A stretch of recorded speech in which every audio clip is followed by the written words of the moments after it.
오늘 저희들이 살펴볼 본문은 에베소서 2장 1절로 3절 말씀입니다. 에베소서 2장 1절로 3절 말씀, 하나님 말씀입니다. 그리고 또한 그는 허물과 죄로 죽었던 너희를 살리셨도다. 그때 너희는 그 가운데서 행하여 이 세상 풍조를 따르고 공중의 권세 잡은 자를 따랐으니 곧 지금 불순종의 아들들 가운데서 역사하는 영이라. 전에는 우리도 다 그 가운데서 우리 육체의 욕심을 따라 지내며 육체와 마음에 원하는 것을 하여 다른 이들과 같이 본질상 진노의 자녀이었더니. 아멘. 우리는 이제 드디어 2장을 살펴보게 되었습니다.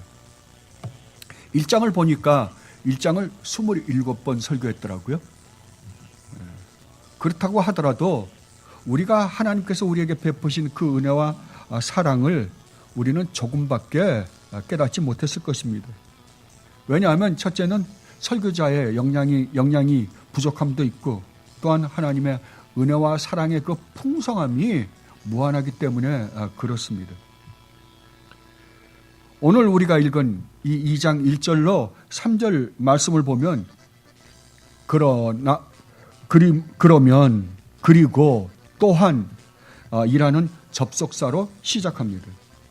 우리 성경에는 기록되어 있지 않지만 헬라어 원문에는 분명히 기록되어 있습니다.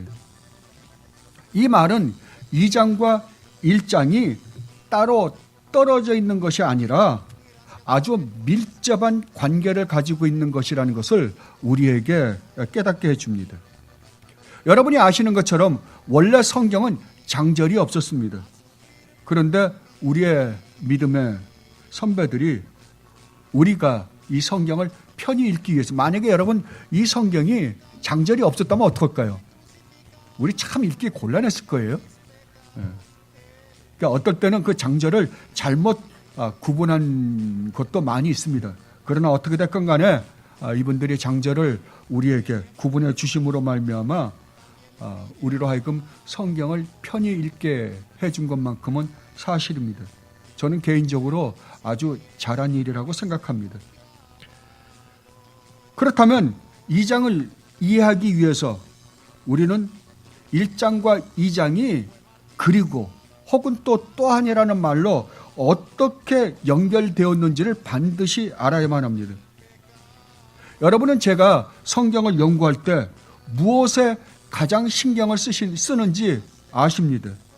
제가 가장 신경을 쓰는 게 무엇입니까? 구조입니다. 왜냐하면 성경의 구조를 모르고 우리는 거기에 있는 세세한 부분을 이해할 수가 없기 때문에 그렇습니다. 그래서 항상 큰 그림을 보고 그 안에 있는 세세한 것들을 우리는 찾아서 그 전체 그림과 전혀 다르지 않게 그 문맥 속에 있는 세세한 부분들을 우린 살펴봐야 할 것입니다. 그래서 우리가 어떠한 성경 한 구절을 우리가 지금 에베소서 2장 1절로 3절 말씀을 읽었잖아요. 그러면 그것을 읽었을 때 그것을 해석하려면 먼저 이 장의 내용이 무엇인지 우리는 알아야 되고, 그 2장과 1장의 관계가 무엇인지 알아야 되고, 에베소서 전체에서 가지고 있는 것과 이것이 어떤 연관을 갖고 있는지를 알아야 되고, 더 나아가서는 바울 서신이 가지고 있는 것과 어떤 연관을 가지고 있는지를 항상 생각해야 되고, 또 더 나아가서는 신약의 전체와 어떤 관계를 가지고 있는지 알아야 합니다. 그리고 더 나아가면 구약과 이것이 어떤 관계를 가지고 있는지, 그래야지 우리가 어떤 말 한마디를 가지고 우리가 왜곡되이 사용하는 그 어리석은 짓을 우리는 절대 하지 않을 것이기 때문에 그렇습니다.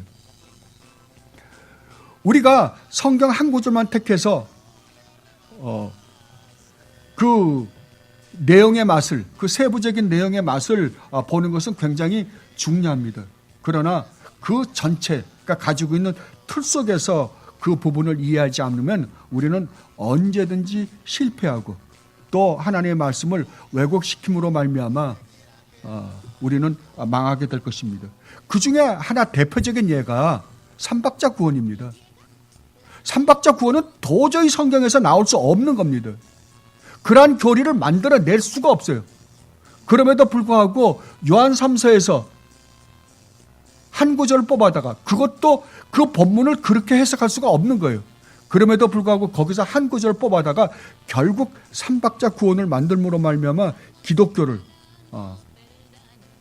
이상한 기독교로 한국에 있는 모 교회가 만들어버리고 말았습니다. 굉장히 위험한 거죠. 그래서 사도 베드로가 베드로후서에서 뭐라 그랬냐 그러면 먼저 알 것은 성경의 모든 예언은 사사로이 풀 것이 아니다라고 말씀하셨습니다. 그리고 또 계속해서 우리가 사랑하는 형제 바울도 그 받은 지혜대로 너희에게 이같이 썼고 또 그 모든 편지에도 이런 일에 관하여 말하였을 때 그중에 알기 어려운 것이 더러 있으니 무식한 자들과 굳세지 못한 자들이 다른 성경과 같이 그것도 억지로 풀다는 것은 앞뒤 문맥을 전혀 고려하지 않고 그 한 것만 끄집어내서 해석하는 거예요. 그래서 그 끄집어낸 본문 중에 하나가 그래서 잘못 해석해서 우리가 사용하는 것 중에 하나가 아까도 삼박자 구원에 대해서 말했지만 내 시작은 미약하였으나 내 나중은 창대하리라 라는 말이잖아요. 그 말도 안 되는 건데 우리는 왜 그걸 액자에다 붙여놔요? 우리가 그걸 원하니까요. 비록 내가 이 사업을 시작은 지금 내가 조그맣게 했을지 몰라도 나중에는 큰 사업자가 되게 해 주실 줄 믿습니다 그러는 거 아니에요. 그건 절대 기독교도 아니고 성경도 아닙니다. 성경이 그 이야기를 한 거 아니잖아요. 여러분들이 이미 아시다시피 그것은 하나님으로부터 엄청난 핀잔을 받은 구절이에요. 욥이 너를 위해서 중보 기도를 해주지 않으면 너는 반드시 네가 말한 그것 때문에 죽을 것이다 라고 핀잔했던 말씀이에요. 그런데 그걸 우리는 버젓이 붙여놓고 하나님이 비록 내 사업이 이 시작은 미약하지만 크게 해주실 것이라고 믿는다고 목사도 사기치고 그 사람은 또 그게 진실인 줄 알고 왜? 좋으니까요. 그래서 스스로 멸망하는 사람들이 얼마나 많은지 몰라요. 그래서 사도 베드로가 분명히 말씀하잖아요. 억지로 풀다가 스스로 멸망에 이르느니라 라고 말입니다. 그래서 우리가 성경을 해석하는 데 있어서 가장 중요하게 생각하는 것이 바로 문맥입니다. 그 문맥 안에서 이것이 어떤 의미를 가지고 있는지를 반드시 살펴보아야 합니다. 이것은 연역법으로 해석하든지 귀납법으로 해석하든지 상관이 없습니다. 이것은 아무리 강조를 해도 부족하지 않을 것입니다. 그렇다면 우리가 2장을 이해하기 위해서는 반드시 무엇을 알아야 될까요? 1장의 내용이 무엇이었는가를 여러분들은 분명히 머릿속에 기억하고 있어야 됩니다. 여러분 1장의 내용을 여러분 다 머릿속에 기억하십니까? 에베소서 1장이요. 만약에 여러분들이 1장의 내용을 기억하지 않는다고 한다면 제가 얼마나 섭섭하겠습니까? 전 그것 때문에 27번을 설교를 했어요. 1장만 가지고. 그런데 여러분들이 기억 못한다 그러면 참 모르겠습니다. 그죠? 그럼 2장을 어떻게 또 할까요? 사도는 1장 1절로 2절에서 에베소 성도들을 향하여 인사말을 합니다. 그리고 3절에서 14절까지 삼위 하나님이 우리를 구원하시기 위하여 어떤 일을 하셨는가를 큰 틀에서 설명을 합니다.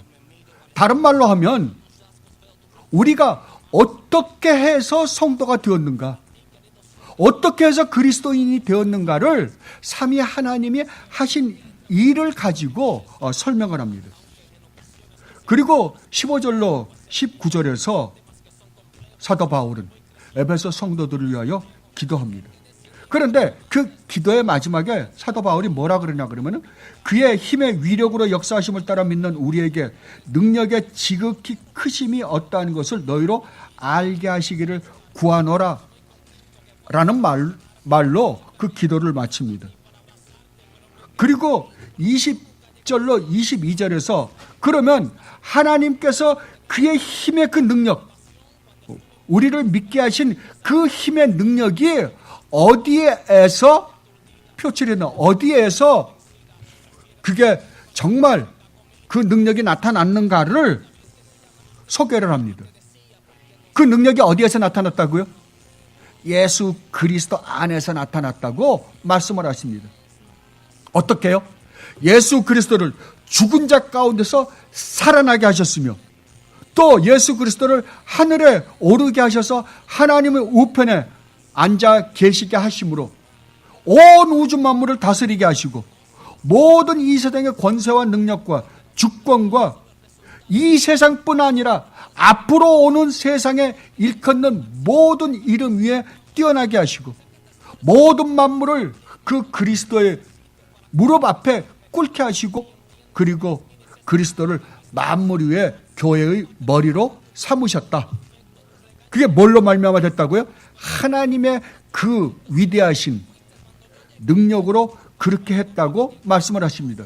그런데 그 능력이 지금 어디에서 지금 활동하고 있다고요? 여러분 안에서요. 그 능력이 우리에게 역사해서 우리가 예수님을 믿게 되었고, 또 지금도 역사하고 계심으로 말미암아 우리의 구원이 이루어져 가고 있다라고 사도 바울은 설명을 하고 있습니다. 그리고 23절에서 교회가 얼마나 축복받은 공동체인지를 설명을 합니다. 이렇게 1장에서는 하나님께서 우리를 구원하시어 성도 되게 하시기 위하여 얼마나 엄청난 일을 하셨는가를 큰 틀에서 지금 사도 바울은 설명하고 있습니다. 그리고 2장에서 그리고 라는 말로 시작을 하면서 하나님의 이 놀라운 능력이 이제 어떻게 세세히 우리 안에서 역사하였는지에 대해서 설명하고자 합니다. 그래서 2장의 구조를 이렇게 보면 그 능력이 허물과 죄로 죽었던 우리에게 나타나서 우리를 어떻게 했다? 살렸다고요. 그리고 4절로 10절에서 그 놀라운 하나님의 능력이, 예수 그리스도를 죽은 자 가운데서 부활시킨 그 놀라운 능력이 그리스도 안에서 우리를 믿음으로 구원하셨다라고 말씀을 하십니다. 그리고 11절로 22절에서는 그 능력이 유대인과 이방인을 성령 안에서 하나가 되게 하셔 한 교회를 세우시고 율법을 폐하시고 한 성전으로 지어가게 하셨다라고 설명을 합니다. 이것이 1장과 2장이 가지고 있는 아주 아름다운 조화입니다. 이제 오늘부터 우리는 세부적으로 그 전체 틀은 우리가 이해를 했으니까 이제부터는 그 안에 들어있는 하나하나의 의미에 대해서 살펴보도록 하겠습니다. 먼저는 오늘 우리가 읽은 1절로 3절 말씀, 그리고 특히 1절로 3절 말씀 안에서도 오늘은 1절 말씀을 중심으로 해서 살펴볼 것입니다. 그러나 1절로 3절 말씀의 그 구조도 또한 알아야 되니까요. 먼저 구조를 먼저 설명해 드리겠습니다. 1절은 허물과 죄로 죽었던 너희를 살리셨도다 라고 말씀을 하십니다. 그런데 여기서 살리셨도다 라는 말은 원문에는 없습니다.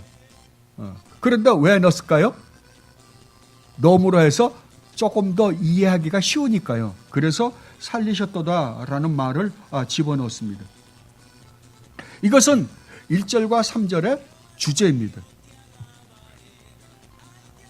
그러니까 1절에서 처음에 사도 바울이 지금 우리에게 한 가지 중요한 교리를 가르쳐 주는데 뭘 가르쳐 주냐 그러면 허물과 죄로 죽었던 너희들이랍니다. 그렇다면 과거에 우리가 예수를 믿기 전에는 어떤 상태에 있었다고요? 허물과 죄로 죽어 있었던 상태였다고요. 그때 우리가 허물과 죄로 죽어 있는 상태였을 때 우리가 무엇을 했는가를 2절과 3절에서 이렇게 설명하고 있습니다. 첫째, 이 세상 풍조를 따랐다. 뭐였다고요? 여러분들이 이 세상이 살고 있는 삶의 원리와 세계관을 가지고 살아갔다라고 이야기를 합니다. 그리고 권세 잡은 자를 따랐다. 권세 잡은 자는 누구겠어요? 사탄이죠. 사탄을 따라 살았다. 이건 우리가 그 본문을 살펴볼 때 제가 조금 더 세밀하게 살펴볼 것입니다. 그리고 육체의 욕심을 따라 살았고 육체와 마음에 원하는 것을 하며 살았다라고 합니다. 그러니까 여러분들이 그때 여러분들이 예수를 믿기 전에 여러분들은 어떻게 살았다고요? 여러분들이 욕심이 원하는 대로 살았다고요. 저도 그렇게 살았으니까요. 그래서 이 세상이 너희가 이것만 가지면 너희는 행복해질 수 있을 거다. 남에게 대접을 받고 살 수 있을 거다라고 하는 것을 쫓아 살았다니까 여러분들은. 그래서 어떻게 됐다고요? 그 결과는 결국 본질상 진노의 자녀들이었다. 너희는 태어나면서, 본질상이란 말은 너희는 태어나면서부터 그러한 자들이었다라고 사도 바울은 이야기하고 있습니다. 자, 여기까지 여러분들이 이해를 하셨다고 한다면 오늘은 아까 제가 말씀드린 것처럼 1절 말씀을 중심으로 해서 살펴보겠습니다. 1절은 아까 제가 읽어드린 대로 그리고 또한 그는 허물과 죄로 말미암아 죽었던 너희들을 살리셨다. 그죠? 그렇다면 우리가 여기서 알아야 되는 단어들의 의미가 있습니다. 여기서 지금 사용되고 있는 단어들은 그는, 허물, 죄, 죽었던 너희들. 그죠? 그러면 이 단어들의 의미가 무엇인지를 먼저 이해하지 않고서는 이 본문을 이해할 수 없겠죠. 여기서 말하는 그는이라는 말은 누구를 가리킵니까? 그건 분명히 하나님이시죠. 이거는 당연하게 하나님이십니다. 그러면 2장의 전체 주어는 누굴까요? 지금 이 1절로 3절 말씀의 주어는 하나님이시죠. 그러면 2장 전체의 주어는 누굴까요? 하나님이십니다. 그러면 에베소서 전체의 주어는요? 하나님이십니다. 그러면 성경 전체의 주어는 뭘까요? 하나님이세요. 그렇다면 여러분들은 성경을 읽을 때 누구를 발견해야 돼요? 하나님입니다. 성경은 우리로 하여금 이 세상에서 우리가 어떤 복을 받으며 그 복을 받고 우리가 이 세상에서 어떻게 살까를 기록한 책이 아닙니다. 성경은 누구에 관해서 기록한 책이에요? 하나님이세요. 하나님이세요. 그러니까 여기에서 제가 설교를 하는데 나중에 여러분들이 돌아가서 와, 우리 목사님 설교 참 잘해요. 그러면 저는 설교를 잘못한 겁니다. 제가 여러분들에게 설교를 했는데 여러분에게 남은 거는 누구만 남아야 돼요? 하나님만 남아야 됩니다. 왜? 하나님이 주어이시기 때문에 그렇습니다. 하나님이 누구이시며 하나님이 우리를 위하여 무슨 일을 하셨으며 그 일로 말미암아 우리에게 주어진 축복이 무엇인가만 남아야 돼요. 그 외에는 아무것도 남으면 안 됩니다.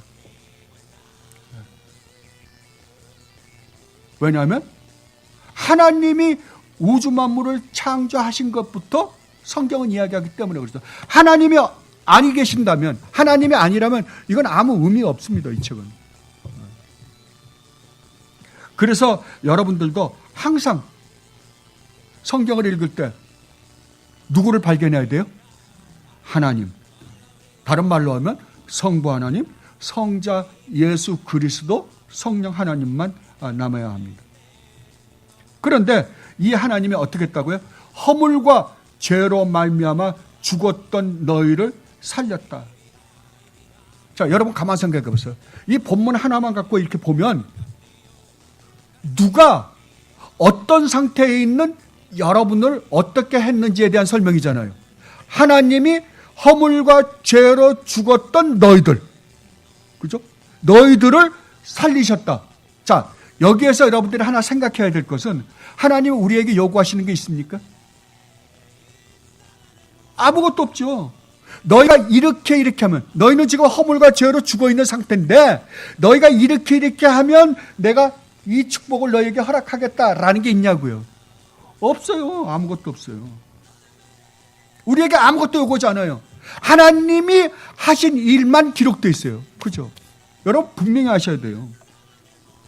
여러분들이 구약을 읽을 때도 마찬가지입니다. 자, 아브라함이 하나님을 갈대아 우르에서 부르셨어요. 그래서 창세기 12장에서 하나님이 축복을 하죠. 내가 너를 모든 민족의 아비가 되게 하겠다라고 축복을 하십니다. 그리고 창세기 28장에 보면 야곱이 이제 그 아버지를 속이고 형을 속이고 삼촌 라반의 집으로 도망갈 때 베델에서 만나십니다. 야곱이 만나달라고 해본 적이 없어요. 아브라함이 갈대아 우르에 있을 때도 하나님께 기도해서 하나님 좀 만나 주십시오라고 해본 적 없어요. 하나님이 일방적으로 만나 주신 거고, 그 다음에 지금 삼촌 라반의 집으로 혹시 형이 자기가 잘못한 것에 대해서 죽일까봐 겁이 나서 도망가고 있는 야곱에게 베델에서 하나님이 나타나서 만나 주십니다. 그리고 야곱에게 뭐라 그래요? 네가 어디를 가든지 내가 함께 갈 것이며 내가 너에게 약속한 모든 약속을 내가 반드시 지키고 너를 다시 가나안으로 인도해서 내가 아브라함에게 너의 아버지 이삭에게 약속한 모든 약속을 너희가 반드시 지키겠다 라고 말씀하십니다. 그때 하나님이 야곱에게 네가 이렇게만 하면 내가 하겠다라는 말을 안 합니다. 아무것도 안 합니다. 그냥 일방적으로 축복을 합니다. 이게 정확한 구원입니다. 정확한 구원이에요. 그래서 이것을 은혜라고 합니다. 근데 우리는 은혜라는 말을 사용하면서도 어떻게 하냐 그러면 그래도 내가 뭔가 해야지. 만약에 내가 뭔가 해야 되는 것이 있다고 한다면 은혜는 더 이상 은혜가 되지 않습니다. 그래서 사도 바울이 로마서 4장에서 한 이야기가 그거잖아요. 만약에 우리가 무엇인가를 할 것이 있었고 우리가 무엇을 해야 된다고 한다면 우리는 더 이상 은혜는 은혜가 되지 않는다라고 이야기를 합니다. 우리는 우리에게 구원을 받을 실력이 없었고 우리는 그 은혜를 갚을 실력도 없습니다. 근데 오늘날 기독교는 참 이상해요. 은혜란 말은 사용하는데 뭔가 해야 된다고 자꾸만 붙이게요. 아닙니다. 여러분들이 정말 여러분들이 얻은 구원, 이 은혜로 얻은 구원을 올바로 이해하면 여러분들 보고 하지 말라 그래도 여러분들은 하게끔 되어 있습니다. 자연적으로 하게끔 되어 있습니다. 그래서 여기서 우리가 먼저 살펴봐야 될 것은 주어가 무엇인가요? 하나님이십니다. 그리고 두 번째로 여기에서 사도는 너희들이라고 말씀을 하십니다. 그렇다고 하면 여기서 너희들은 누굴까요? 여러분들이 1절부터 3절에 보면 우리에 대해서 사도 바울이 세 가지로 표현하는데요. 첫째는 우리 지금 1절에서 보고 있는 너희들이라는 말이요. 그 다음에 3절 상반절에 보면 우리라는 말이 나옵니다. 그리고 하반절에서 다른 이들이라는 말이 등장합니다. 그렇다면 너희들, 우리, 다른 이들. 자, 그러면 여기서 말하는 너희들, 우리, 다른 이들이 누굴까요? 먼저 너희들은 분명히 사도 바울이 지금 누구에게 편지하고 있습니까? 에베소에 있는 성도들에게 편지하고 있습니다. 그러니까 너희들은 에베소에 있는 구원받은 하나님의 백성들이죠. 근데 에베소는 이방이잖아요. 지금으로 말하면 터키잖아요. 그러니까 이방인으로서 구원받은 백성들을 지금 말하는 겁니다. 그리고 3절 상반절에서 우리는 분명히 우리가 너희에게, 그건 사도 바울이 지금 편지 쓰고 있는 자기를 말하는 거잖아요. 자기와 자기가 함께 있는 유대인 그리스도인들을 지칭하는 말입니다. 왜냐하면 우리가 11절로 22절 말씀을 보면 나중에 이방인과 유대인을 하나가 되게 해서 구원했다라는 말을 사도 바울이 소개하고 있기 때문에 그렇습니다. 그리고 3절 하반절에서 다른 이들이라는 것은 그리스도인을 제외한 구원받지 못한 이 세상의 모든 사람을 지칭하는 말입니다. 왜 이것이 우리가 생각해 보는 것이 중요한가? 왜냐하면 이러한 것들을 여러분들이 올바로 하나하나 알아야만이 그리스도인이 누구이며 그리스도인이 구원받기 위하여 얼마나 엄청난 은혜를 입었으며 또한 세상 사람들과 우리가 어떻게 구별되어 있는 자들인가를 우리는 분명하게 알 수 있기 때문에 그렇습니다. 여러분이 저와 함께 로마서를 공부하실 때도 이미 공부하셨지만 사도 바울이 항상 우리의 구원을 설명할 때 가장 먼저 무엇으로부터 시작하냐 그러면 과거에 우리가 예수 믿기 전에 우리가 구원받기 전에 우리가 어떠한 존재였는가서부터 항상 시작합니다. 왜냐하면 과거에 내가 구원받기 전에 내가 얼마나 하나님의 진노의 대상이었는지를 이해하지 못하고서는 그 다음에 절대 구원을 이해하지 못할 것이기 때문에 그렇습니다.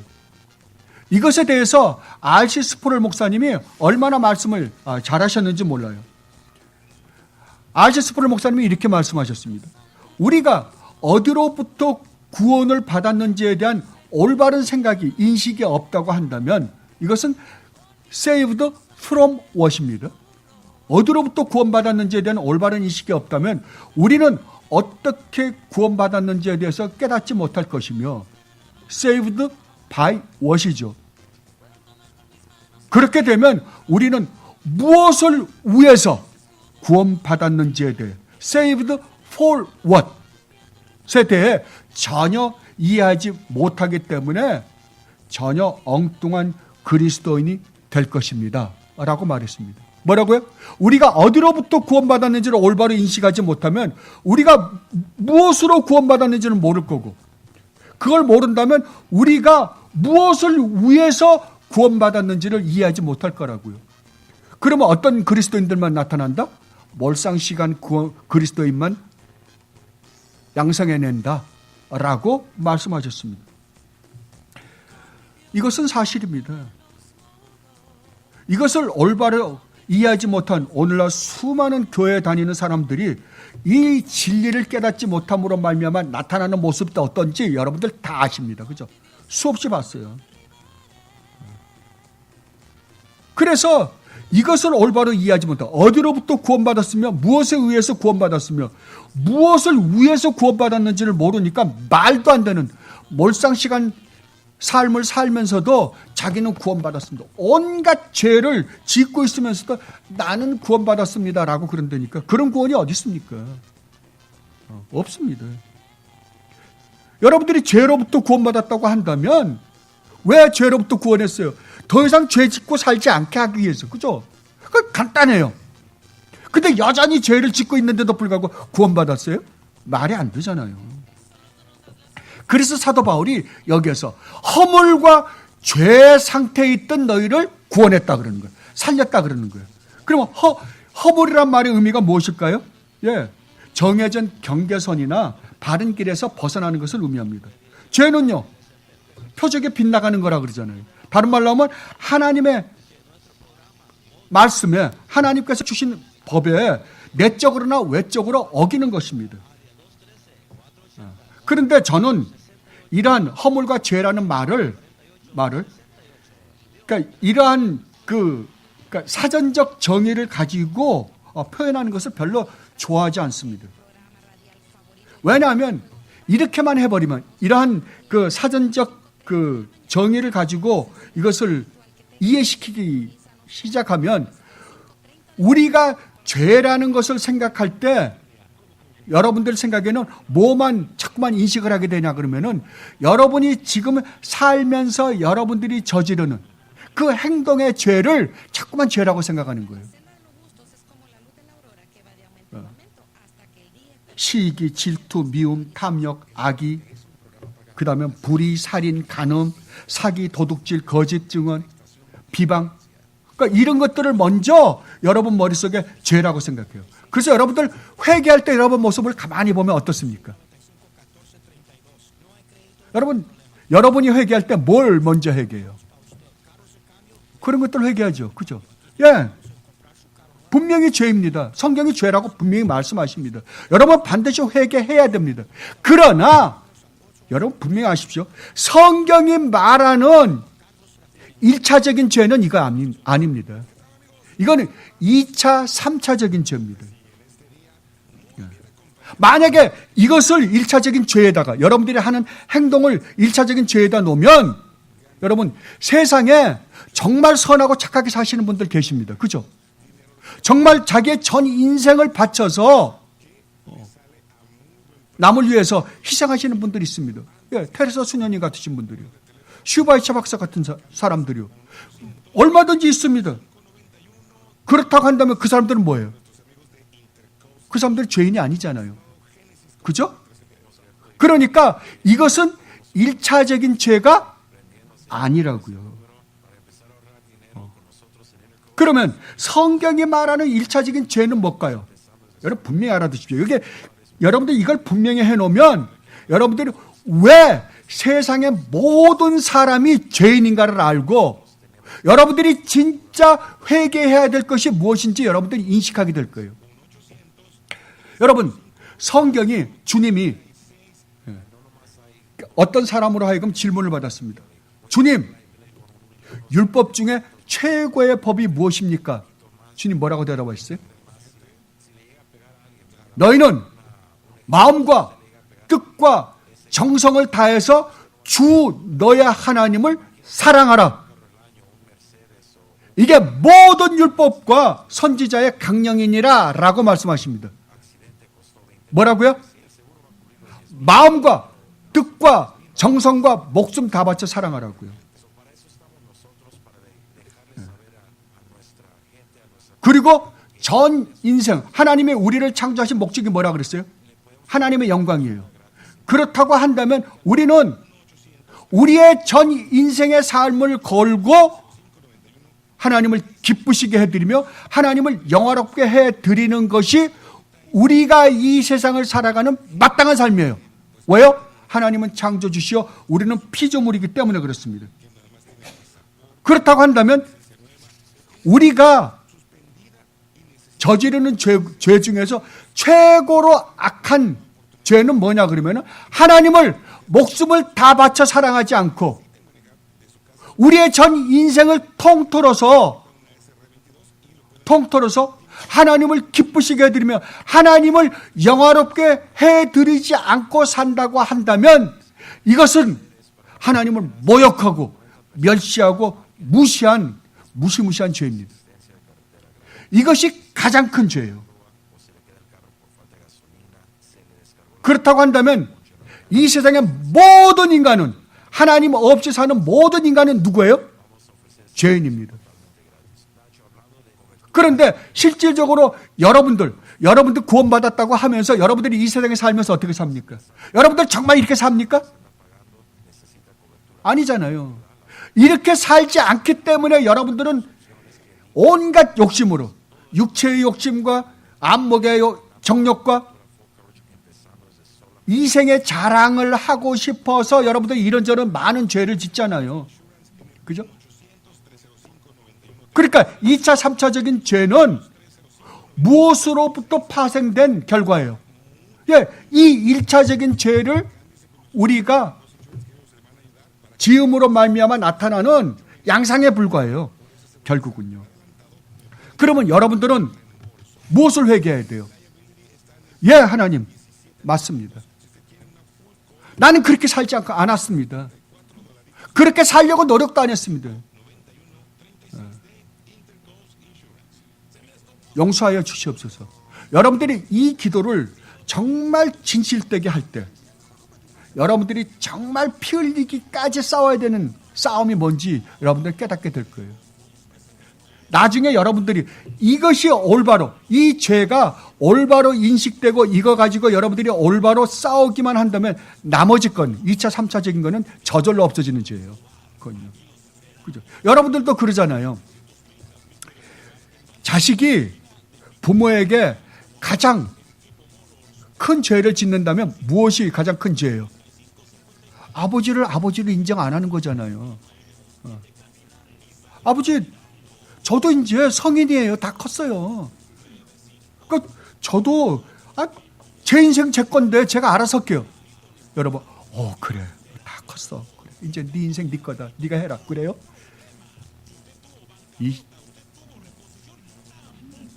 그죠? 쌍시오 빠름에다가 이게 어디다 대고 이따위 소리 하냐고 귀시야되게 후려갈기죠. 안 그래요?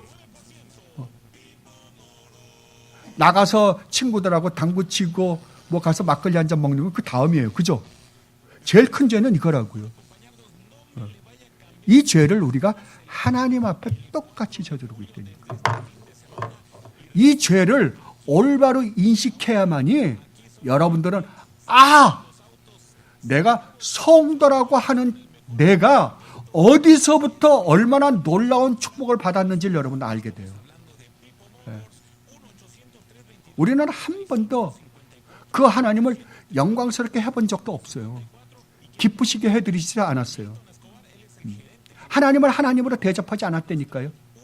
그리고 그 하나님을 찬양하지도 않았어요. 그럼에도 불구하고 하나님은 어떻게 했다고요? 그렇게 말도 안 되는 삶을 살고 있을 때 하나님은 가장 우리로 하여금 모욕과 멸시와 천대와 말도 안 되는 대접을 받고 있을 때 하나님이 우리를 사랑해서 그 죄악 가운데서 우리를 구원하게 하여 우리 주님 예수 그리스도를 보내 십자가에 매달아 죽이시고 우리를 구원했다니까요. 이게 복음이에요. 그리고 오늘 1절로 3절 말씀 중에 다섯 번째로 우리가 살펴봐야 할 것은 죽었던 이라는 말의 의미입니다. 이 단어의 의미를 정확하게 이해하기 위해서 우리는 먼저 생명이란 무엇인가를 먼저 생각해 봐야 할 것입니다. 왜냐하면 죽음과 생명은 정반대의 단어의 의미를 갖고 있기 때문에 그렇습니다. 그렇다면 성경에서 말하는 생명이라는 말의 의미는 무엇일까요? 이것에 대해서 사도 요한이 요한복음 17장 3절에서 얼마나 잘 말씀하셨는지 모릅니다. 영생은 곧 유일하신 참 하나님과 그가 보내신 자 누구를요? 예수 그리스도를 아는 것이다. 자, 영생이 뭐라고요? 유일하신 한 분밖에 아니 계시는 참 하나님과 그가 보내신 자 예수 그리스도를 아는 것이다. 여기서 안다라는 말의 의미는 하나님과 아름다운 관계를 가진다라는 의미입니다. 자, 그러면 생명은 하나님과 아름다운 관계를 가지고 사는 것이 생명이라고 한다면 죽음은 뭘까요? 하나님과 아름다운 관계를 가지고 살지 않은 것이 죽음이죠. 그래서 이사야가 그러잖아요. 우리의 죄가 하나님과 우리 사이를 갈라놓았다고요. 그래서 이 세상에 정말 예수님을 올바로 믿지 않는 모든 사람, 이 세상의 모든 사람은 죄인이라 그러는 거예요. 하나님과 올바른 관계를 가지고 살지 않기 때문에요. 그렇다고 한다면 여러분들이 예수를 믿는다라고 하면서도 하나님과 올바른 관계를 가지고 살지 않는다라고 한다면 여러분들 뭐 하고 있는 거예요? 죄를 짓고 있는 거잖아요. 그죠? 그래서 이 세상에 사는 사람들은 모두가 다 예외 없이 다 육신적으로는 살아있는 존재인 것처럼 보일지 모르지만 영적으로는 죽어있는 상태에 살고 있는 사람들입니다. 한 사람도 예외가 없습니다.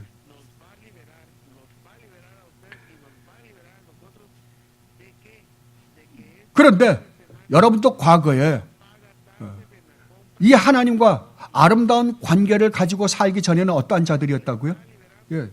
영적으로 죽어있는 자들이었다라고 말씀을 하십니다.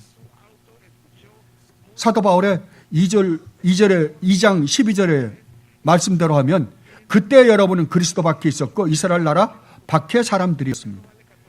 그래서 약속의 언약들에 대하여는 외인이요 세상에서는 소망도 없고 하나님도 없는 자였습니다. 자, 그게 누구였다고요? 여러분들이었다고요. 여러분들이 예수 그리스도를 믿고 구원받기 전에 여러분들은 바로 이 세상에 살고 있으면서 소망도 없고 하나님도 없는 자들이었다니까요. 그런데도 불구하고 이 세상 사람들은 뭐가 있다고 생각하는 거예요? 모두가 다 이 세상에 소망을 가지고 살아간다고 그러잖아요. 그런데 여러분 가만히 생각해 보세요. 이 세상 사람들이 가지고 있는 소망이 진짜 소망인가?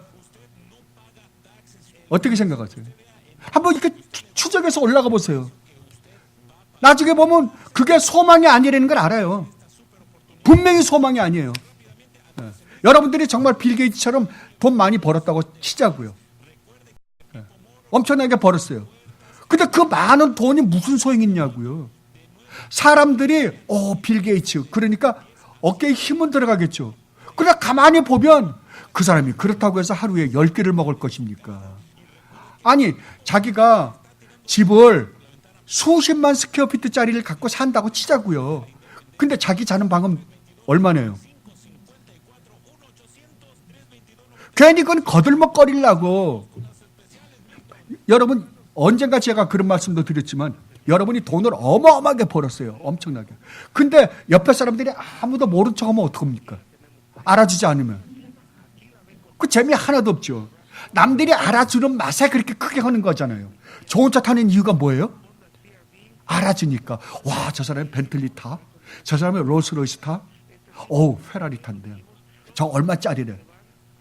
그러니까 사람도 뭘로 그 사람의 인격을 평가하냐 그러면 그 사람 무슨 사업에 한 1년에 돈 얼마 번대. 이걸로 평가를 해요. 아니 인격이 돈으로 평가가 됩니까? 그런데도 불구하고 우리는 이제 돈으로 인격을 평가하는 세상에 살고 있다니까요. 이런 말도 안 되는 짓을 하고 있어요. 근데 막상 여러분 한번 생각해 보세요. 여러분 분명히 언젠가는 죽을 거예요. 죽을 때 이 세상의 것을 많이 갖고 있다고 쳐요. 이것저것. 갖고 있으면 갖고 있을수록 어떡할까요? 안 가고 싶어 발부딪히겠죠. 그러니까 진짜 이 세상에 살면서 참 소망이 무엇인지 모르는 거예요.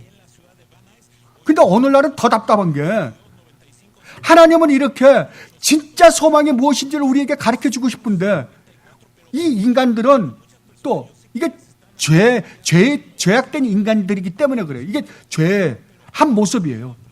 하나님을 이용해서 이걸 또 얻으려고 그래요. 하나님을 이용해서.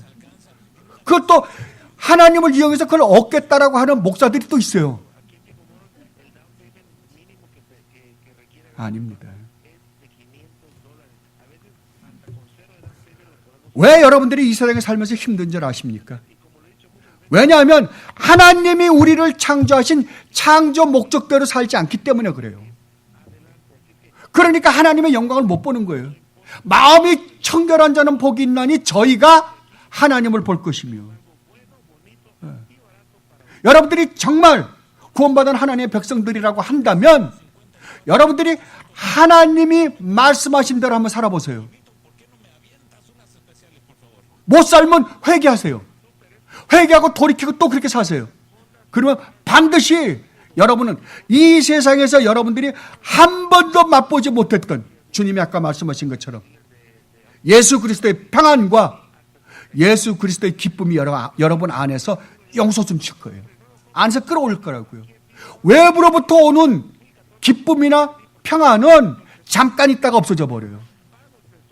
그러나 진짜 예수를 믿는 것 때문에 예수님을 아는 것 때문에 예수님과 아름다운 관계를 가지고 사는 것 때문에 여러분 안에서 일어나는 이 기쁨과 평안은 이걸 생수의 강이라 그러잖아요. 기쁨과 평안은 없어지지 않는다고요. 그 기쁨은 없어질래 없어질 수 없다니까요. 왜요? 우리 안에 계신 성령 하나님으로부터 오기 때문에 그렇습니다. 성령 하나님으로부터 오기 때문에 그래요. 그래서 여러분들도 모르게 어떤 때는 그 기쁨에 사로잡혀서 정말 이 시간에 하나님이 날 불러주시면 정말 좋겠다라는 마음이 들 때가 있을 거예요. 여러분 경험하셨을 거예요. 한 번씩은. 자주 못해서 그렇죠. 그죠?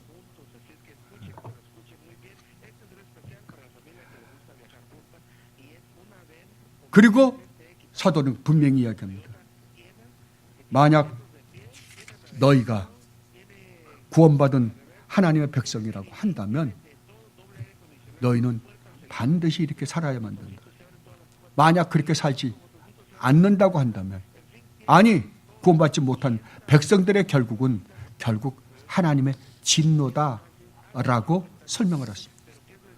자, 여기에 항상 어느 교회든지 이 눈에 보이는 교회는 두 가지 부류의 사람이 있습니다. 하나는 구원받은 사람이요, 하나는 구원받지 못한 사람입니다. 저는 누가 구원받은 사람이요, 구원받지 못한 사람인지 모릅니다. 만약 여러분들이 진짜 이 복음을 알고 예수 그리스도를 여러분의 주여 그리스도라고 진실되게 고백을 하셨다고 한다면 여러분들은 여러분들의 삶을 점검해 보십시오. 나는 정말 마음과 뜻과 정성을 다해서 주 나의 하나님을 사랑하고 있으며 내 전 인생의 삶의 목적을 하나님을 기쁘시게 하며 하나님을 영광스럽게 해드리며 사는 삶을 살고 있는지 아니라고 한다면 회개하십시오. 회개하고 돌이켜서 그렇게 사십시오. 또 못 살면 또 회개하십시오. 이것을 하나님께서 기뻐하십니다. 그러나 아직까지 복음을 모르고 그 다음에 구원을 모르시는 분들이라고 한다면 성경을 읽으십시오. 왜냐하면 성경이 하나님에 대해서 우리가 누구인지에 대해서 우리가 왜 구원이 필요한지에 대해서 정말 적나라하게 설명하고 있기 때문에 그렇습니다. 그리고 우리의 구원이 무엇으로부터 이루어지는지를 성경이 자세하게 설명하기 때문에 그렇습니다. 그리고 두 번째로는 기도하십시오. 하나님, 저에게도 은혜를 베풀어 주셔서 정말 제가 하나님 앞에 무슨 짓을 하고 있는지, 이렇게 살고 있는 게 얼마나 하나님을 모욕하고 멸시하고 무시하고 있는 것인지를 깨닫게 해주시고 정말 진심으로 내가 하나님 앞에 회개할 수 있는 능력을 허락해 주십시오. 그리고 하나님의 복음과 하나님의 말씀을 깨닫게 해주셔서 구원받은 우리들의 형제들이 고백하고 있는 것과 같이 주님 예수 그리스도를 나의 주여 그리스도라고 고백할 수 있게 해 주십시오. 이 기도를 하면 여러분 반드시 하나님께서는 여러분의 기도를 들으실 것입니다. 왜냐하면 하나님의 약속이시기 때문에 그렇습니다. 그렇게만 하면 여러분들 성령 하나님을 아버지께서 보내주셔서 여러분으로 하여금 정말 지금까지 우리가 세상에 살면서 맛보고자 했던 그 기쁨과 행복과 평안과 진정한 안식을 여러분들로 하여금 누리게 해 주실 것입니다. 이 축복을 누리며 사는 여러분들이 되시기를 진심으로 바랍니다. 기도하겠습니다. 아버지 하나님, 정말로 고맙습니다. 허물과 죄로 죽어 영원히 멸망할 수밖에 없었던 저희들, 진노의 자녀였던 저희들, 아버지의 크신 은혜로 구원하여 주셔서